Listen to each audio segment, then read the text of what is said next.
High guys, welcome back to my new blog. आज मी बनवत आहे पावटा भात. तो मी कुकरमध्ये करत आहे. त्याच्यामध्ये मी तेल टाकले, जिरे, मोहरी, कढीपत्ता, चॉप केलेला कांदा आणि टमॅटो हे मी उभे चिरले आहे. तुम्हाला कोणत्या आकाराचे आवडतात त्या पद्धतीने तुम्ही कट करा. त्यानंतर खडे मसाले टाकले, कांदा लसूण मसाला, तिखट, हळद आणि गरम मसाला.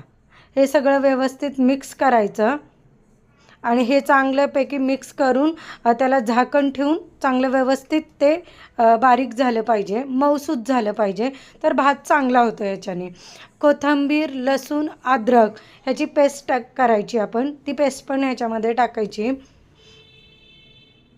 त्यामध्ये पावटा टाकायचा. पावटा टाकल्यावर तांदूळ टाकायचे आणि पाणी ना तुमच्या अकॉर्डिंग तुम्ही टाकू शकता. तुम्हाला जर असा सुट्टा भात हवा असेल तर पाणी कमी टाका, किंवा चिकट भात पाहिजे असेल तर जास्त पाणी टाका.